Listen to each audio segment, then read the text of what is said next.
direction. And then this is going to give us ultimately the progressive, so if you get a better marker because this one isn't. And this is taking many decades. And what happens in 1877, this happens to be the most dramatic kind of popular uprising at the time.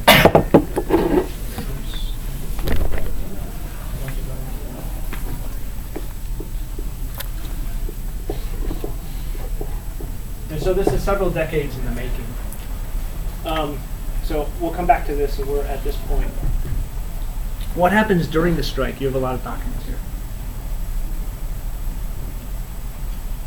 Yes?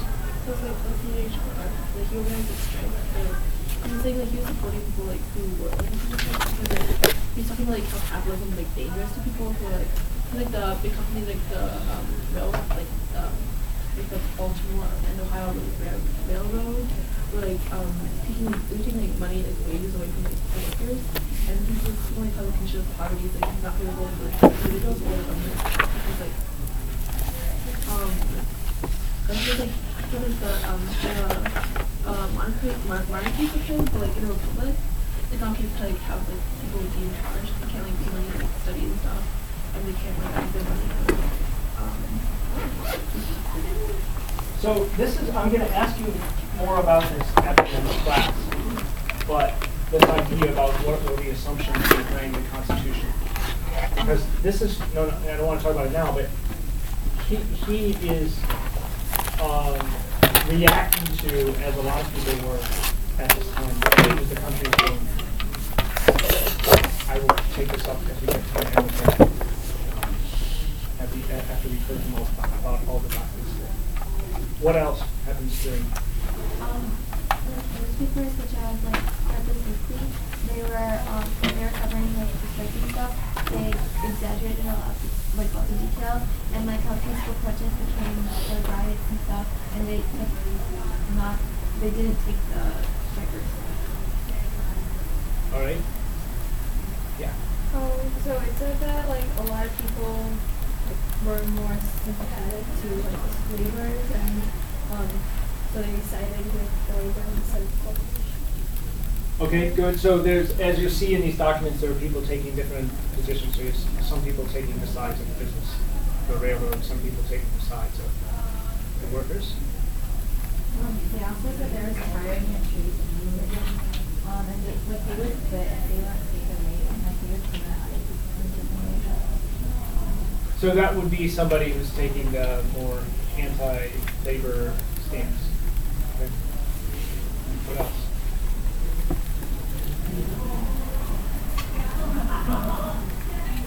Did anyone read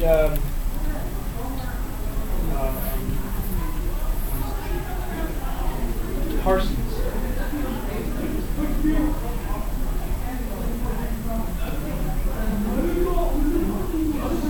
Did anyone read the document by Parsons?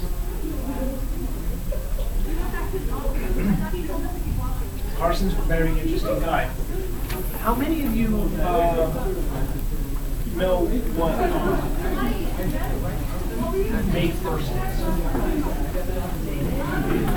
Yeah, what's that? My sister's birthday. Yeah. I love the way, like, I've asked this question for years to students always ask. Unless you grew up in another country, then you know immediately what it's about. My sister's birthday. What? Well, May the 1st is a holiday everywhere except where it originated. No, and not just Northern Hemisphere, even the Canadian. We have Labor Day. International. We have Labor Day because of it. International We didn't Workers' have Day. it until Labor Day was created much later. No, that's you're missing my point here.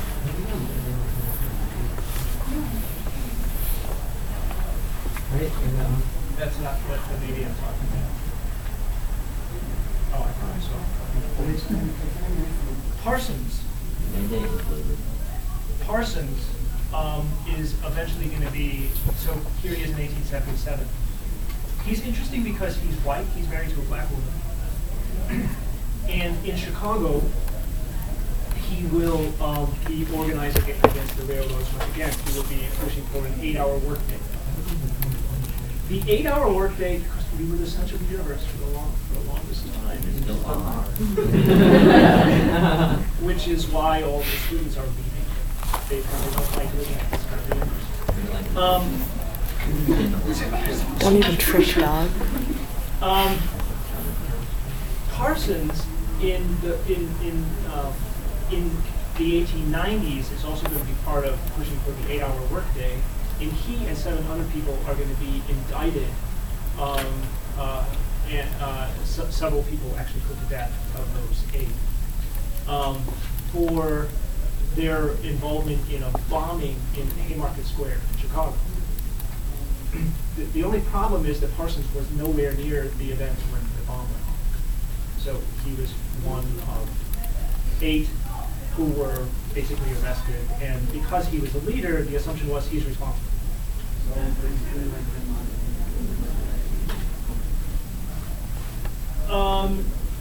No, not like Bin Laden at all, because this guy actually had nothing to do with bombing. Nothing whatsoever.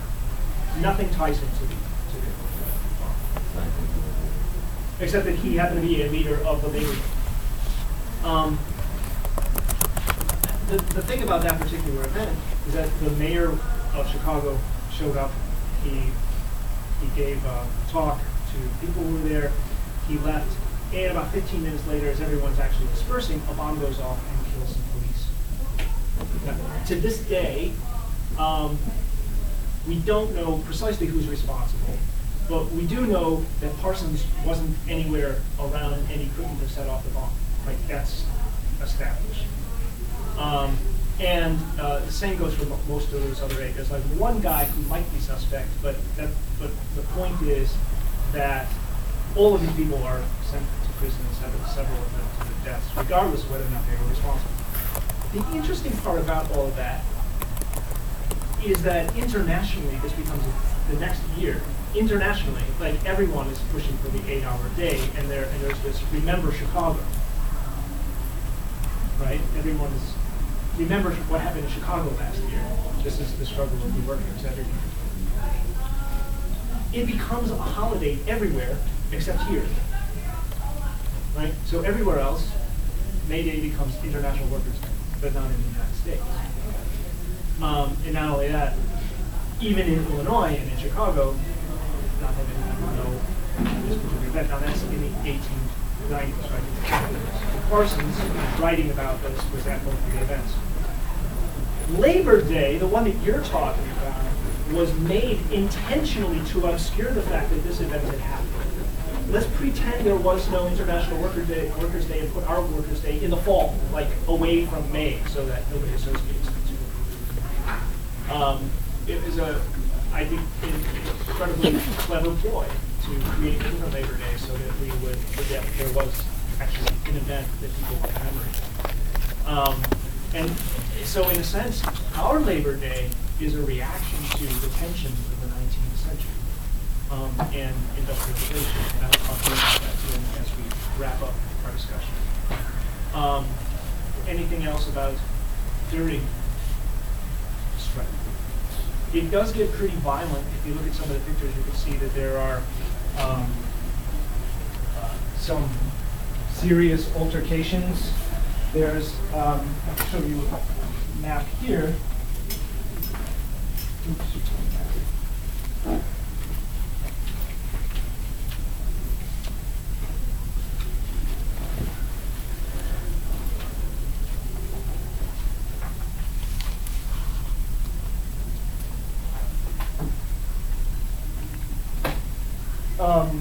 There are incidents across the country in 1877. You'll see where they're concentrated, and it will be obvious why that's the case.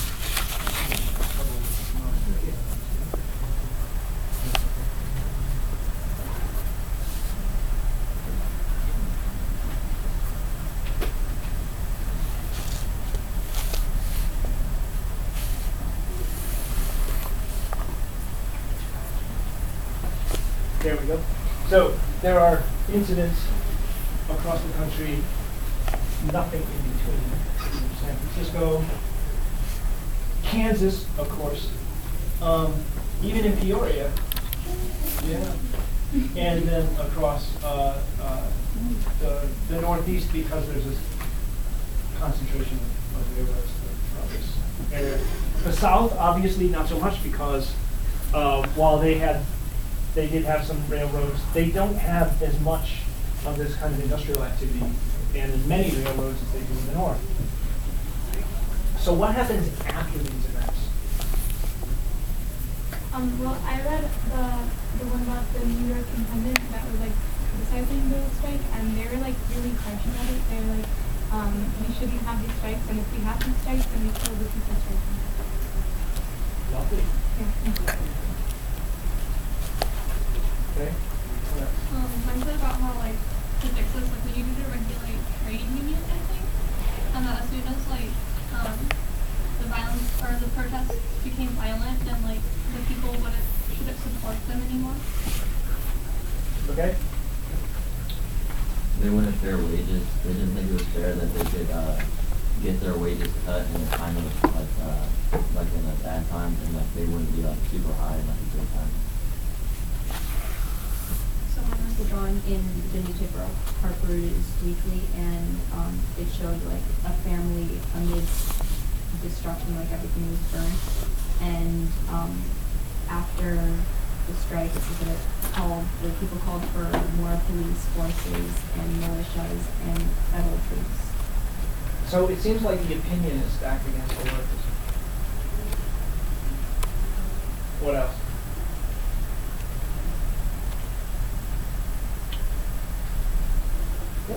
So,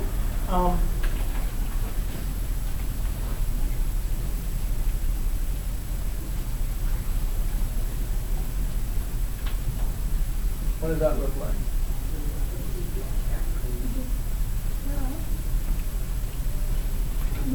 Is that a train? One business.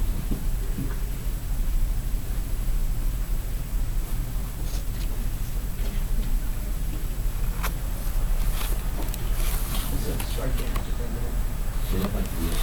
Yeah.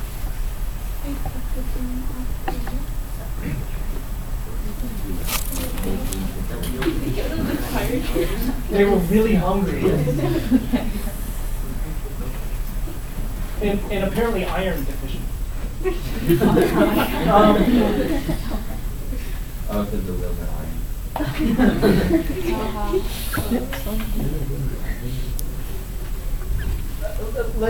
Let's think a moment about what's going on. So I told you the other day that the actually let me back up and do further. What does the Constitution tell us about social class?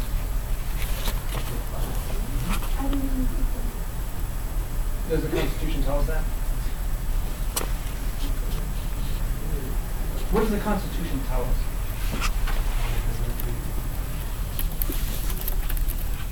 And that's the Declaration.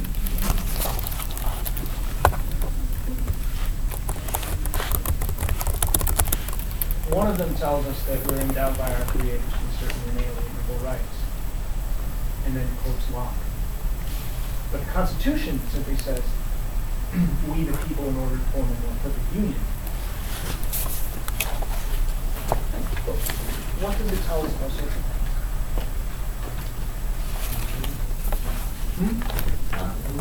Nothing?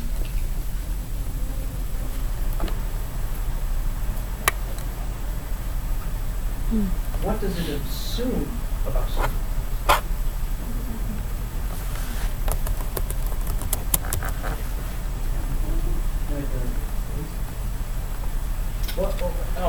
And why would you say that?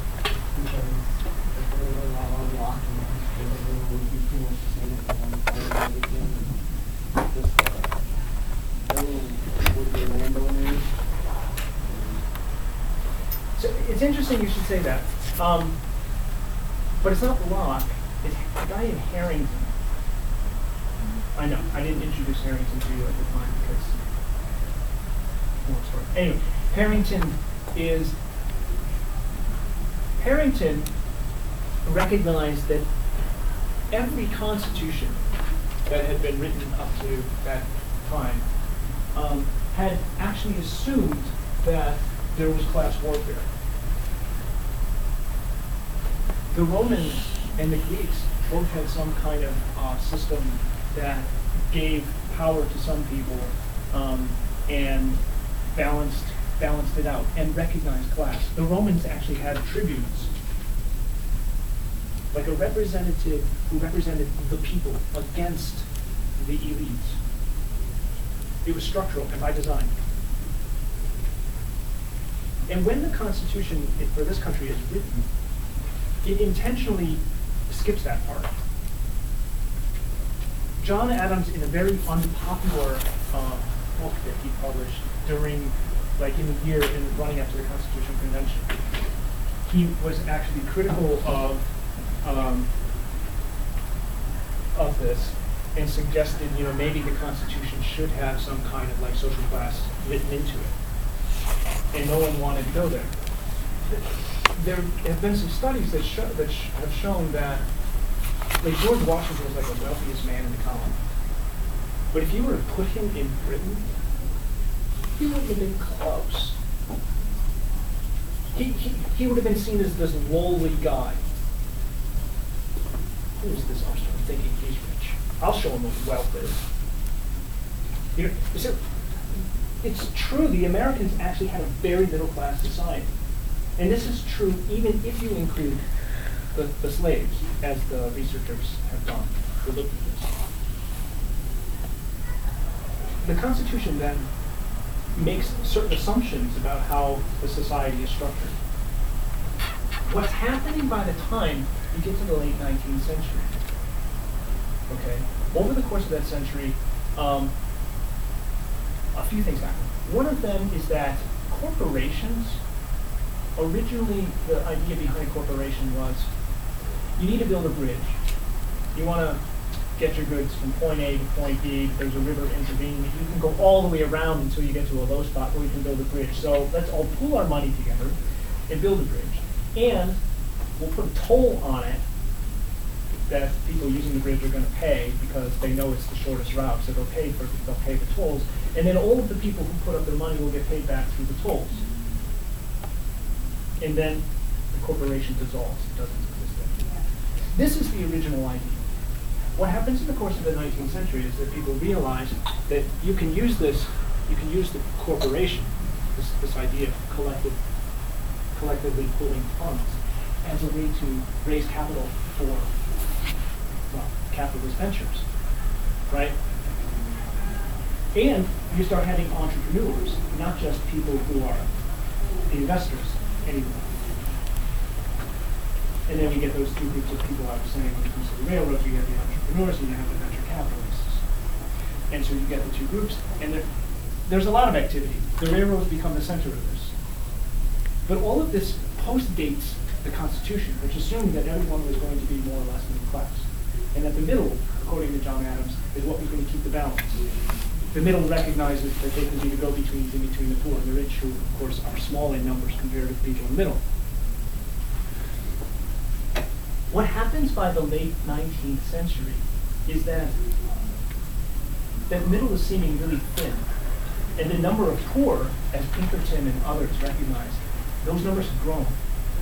And the number of rich, well, they're fabulously wealthy. And there's no income tax. There's no such thing as an income tax. There was a short time during the Civil War, there's an income tax. There's no income tax. So all of these people are accumulating a massive amount of wealth. Not only are they not taxed on it, they can hand it down to their kids, tax-free. If that was in Europe, what would it be called?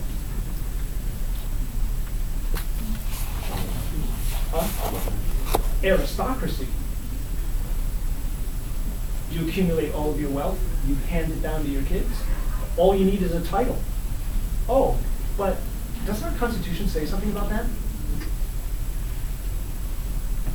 What does the Constitution say about titles?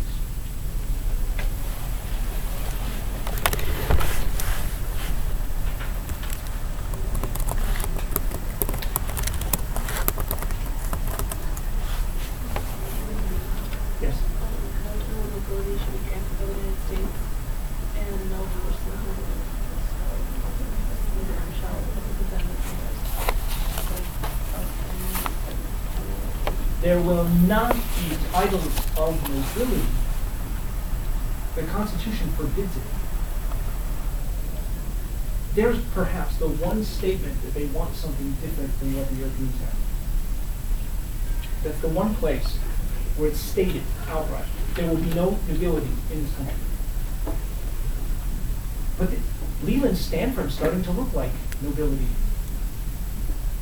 And the workers who are going on strike are starting to look like the peasants. And, even worse, the aristocracy seems to have the power of the state behind them. The government's been giving them monopolies. This government's been giving them the land to build the railroads. The government's been subsidizing them. The government is responsible for helping them build these vast empires of wealth. And the government is responsible for sending out the troops to shoot the workers when the people who own the railroads get upset with them. The question the progressives the question progressives want to ask is going to be, this is, I don't know how many of them actually say it quite like this, but the question they seem to be asking is, can American institutions, Constitution,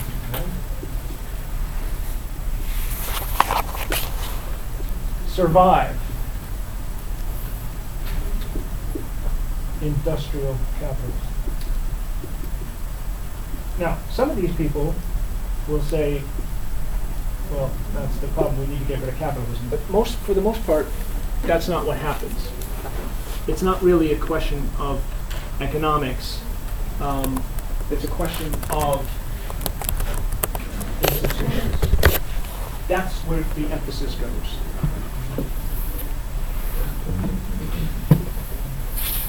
The question is going to be about the Constitution, the structure of the republic, the structure of democracy.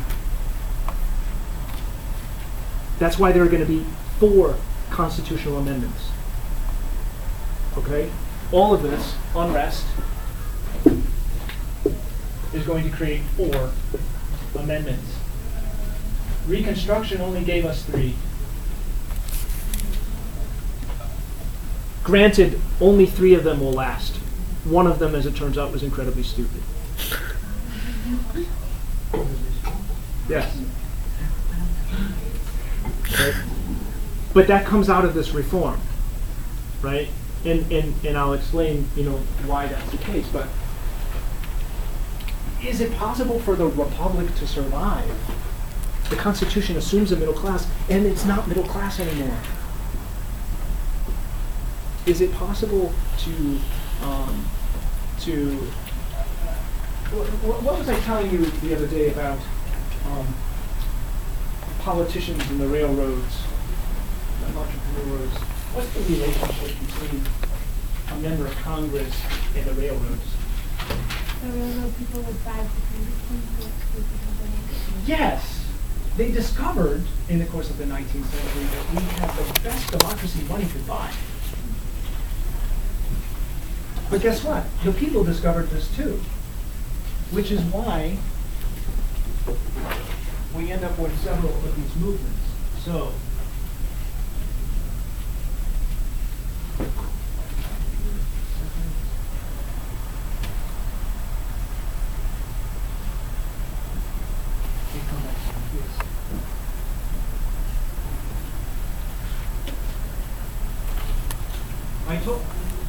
I think I told you that we had the Grange movement, and then we had this labor movement.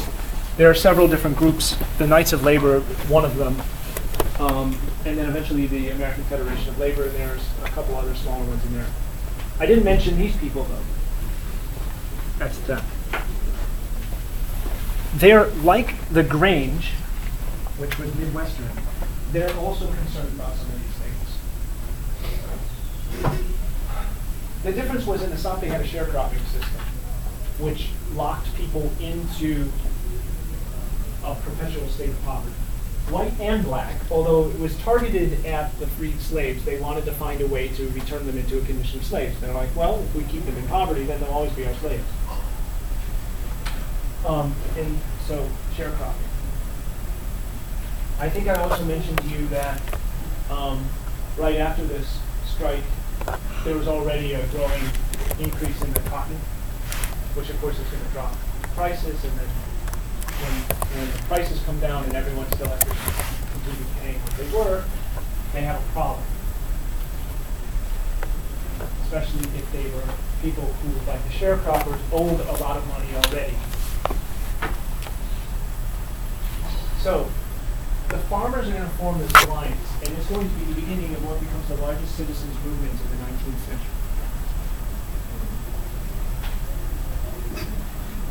And initially, like the Grange, this movement is going to try to stay apart from politics. They don't want to, they don't necessarily want to engage in the political system. Labor does the same thing. The American Federation of Labor, originally they're like, no, we're totally nonpartisan. We have nothing to do with politics. And then over time, they become more engaged.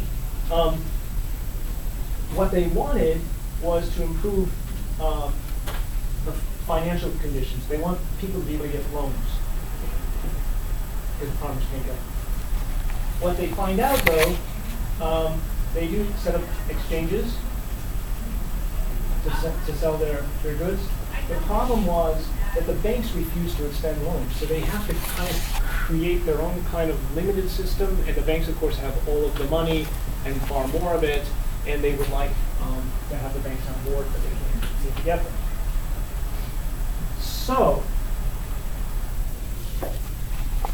they're all going to come together, the workers and the farmers, and they're going to form, in the early 1890s, what's called the People's Party. It's a third party. They're often referred to as the populists, and I use the word populism for the movement, with a capital P, not small p populism, which is what people would use to refer to, politicians with a particular message.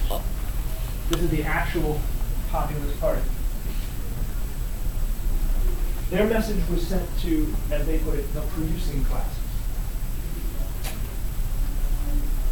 Now, what's interesting about it is that its greatest successes were in far western states like Colorado and Idaho. And that was because of the miners and the industrial workers who were there. Mining was then, and still is, the most dangerous profession there is.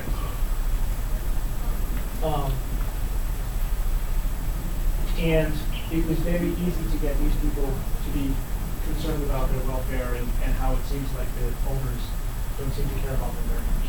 But the other thing that the People's Party is going to do is going to attract people from the labor movement, from the migrant labor, and they're going to come together, and they're going to have the biggest showing of farmers and workers together in what city? Kansas City. Kansas City, thank you. Now, it's not the only place, but that's going to be the one place where they're most, where you see like kind of the most activity of their interactions. In other places like Illinois, for example, yes, there will be populace. It's not going to be quite as intense and kind of the connections between them, but it will exist. I think I also mentioned to you that I wasn't going to get into the issue of metals because it's too confusing. Thank you. But they're going to push for things like the Sherman-Silver Purchase Act, which they would get. It was so pointless that it was eventually repealed. They realized it was more of a problem than a solution. You'll ask why 1893? Why is it 3 years? Why did they repeal it? Because 1893 was another recession. They're like, clearly having the Silver Purchase Act didn't stop us from having another recession. So I guess we should get rid of it. That isn't going to end the debate. You'll continue hearing this throughout the 1890s. It will show up in the 1896 campaign that I'm not quite there in. The other thing they're going to get, again in 1890, is the Sherman Antitrust Act. This is the big one. This is the big one. What this does is breaks up monopolies. It says trusts, monopolies with almost trusts. Trusts need to be broken up. Monopolies need to be broken up. And railroads are monopolies. The Standard Oil Company was in their view, a monopoly. Therefore, it needs to be used against them. Now, throughout the 1890s, nothing really happens. It only is going to start getting used because Teddy Roosevelt, who was supposed to end up in a political graveyard, which I'll explain in a second, ends up using it all the time. And he becomes the great trust buster. That's what we call him, the great trust buster. But here's the thing about Roosevelt, and I'll have some more to say about him. He was a thorn in the side of the Republican Party throughout the 1890s. And the party didn't know what to do with him. And they decided that the best way to get rid of him, which is what they wanted, was to make him vice president. Because today, the way to become president is usually vice president and then you're set up, right? In the 19th century, the vice presidency was seen as a dead-end job and the best way to end a political career. Like, if you wanted to make sure that you never heard from someone again, make them vice president. Because that's what was happening. So they're like, gee, you need to get rid of Roosevelt. Best way to do it, make him vice president. And then his career will end and we won't have to deal with him anymore. But what they didn't anticipate was that the guy who was president at the time, William McKinley, would end up assassinated. And rather than get rid of Roosevelt, they would elevate him to the highest possible position they could have given him. This is the thing about playing with fire, and taking a gamble like that, sometimes. Unintended consequences. I can imagine a conspiracy theorist saying, Roosevelt hired the gunman. Wait, did he? No. Oh, sure. Yeah. No, but if you take speculative fiction, you could probably get a good story out of it. Yes. What? Puma? Promo. Oh, promo. Oh, yeah, I like this concept. So, I mean, and we did the intercession. Yeah, I mean, in an alternative universe, I suppose you can come up with some kind of story, but no, it just happened. Fate dealt him quite a hand.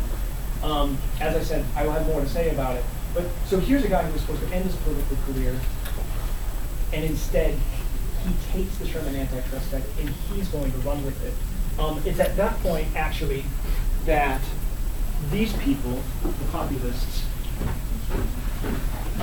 are going to essentially disappear, and they're going to transform into another movement, which is actually in both parties.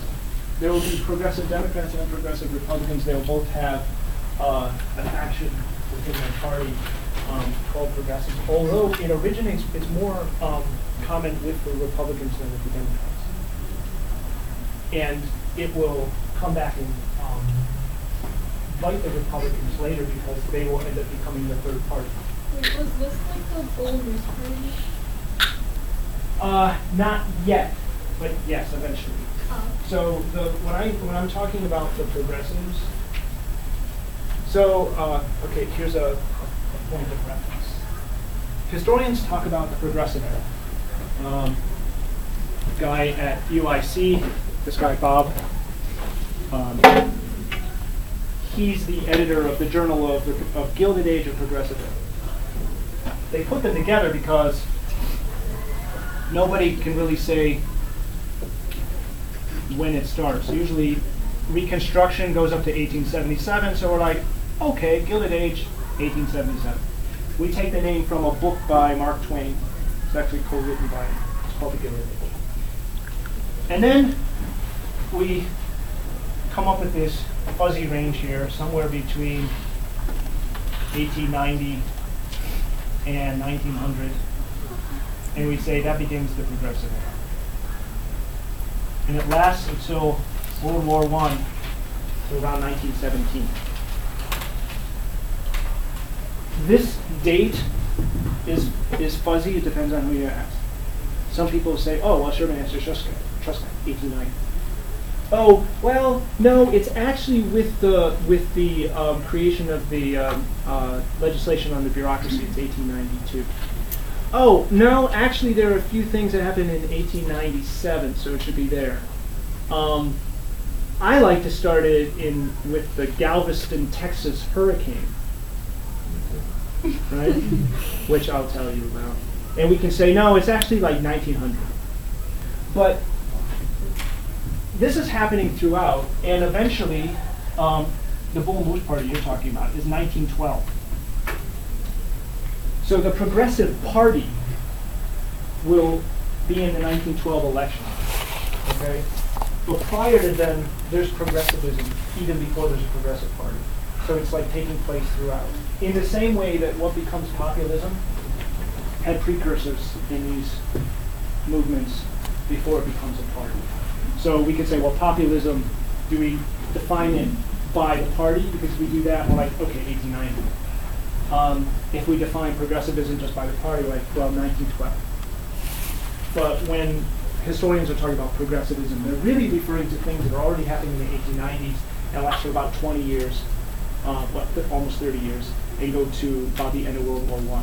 And most people consider World War I, that ends progressivism. I was at a conference, I guess it seems many years ago now. Anyway, I was at a conference, and it was on business.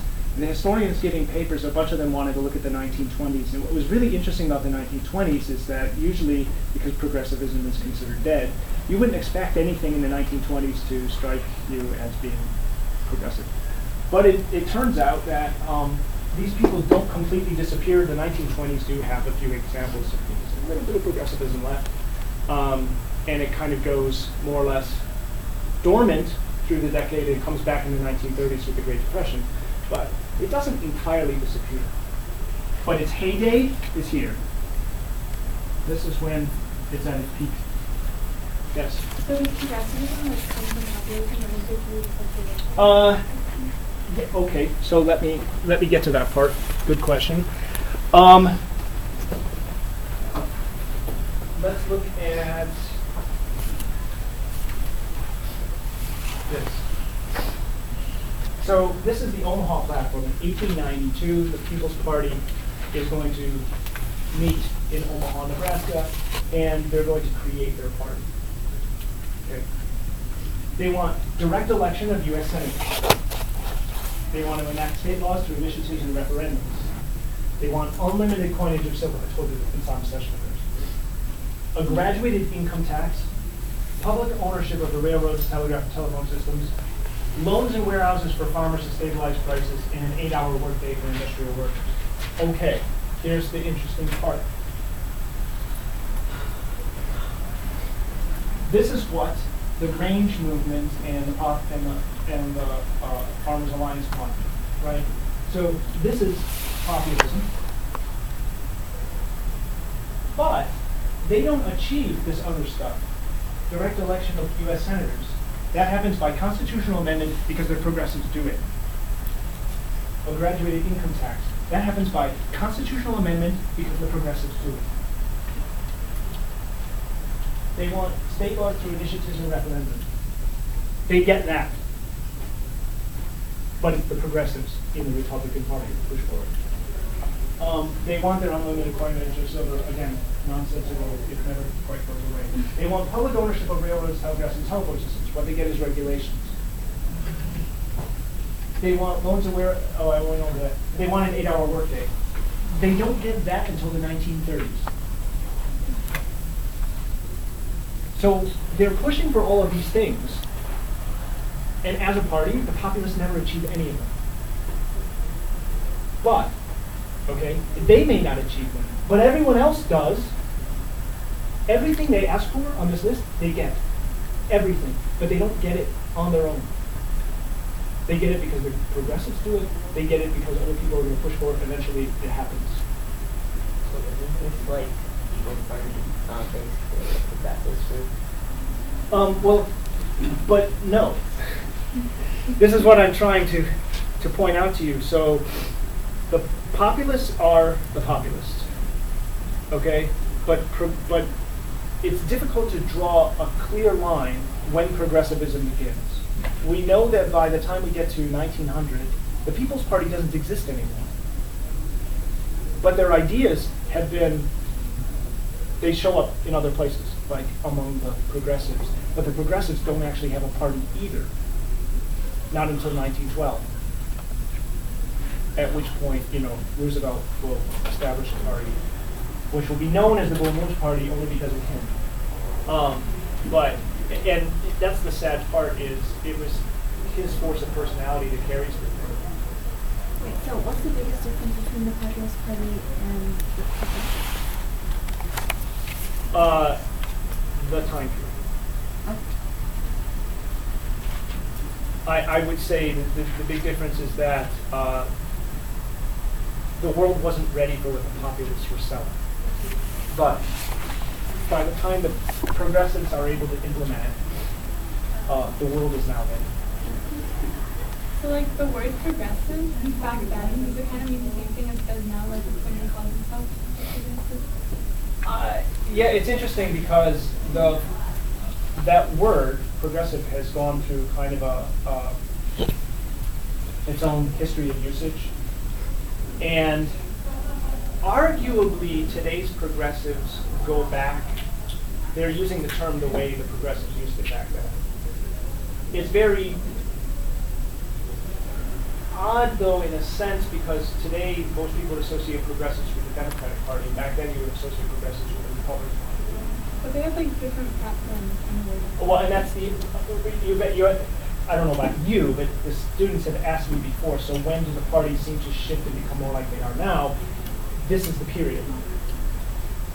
I mean, this is the period when that shift happens. By the time you get out of World War I, you get to 1920, the parties are, the Republicans are no longer the Progressive Party.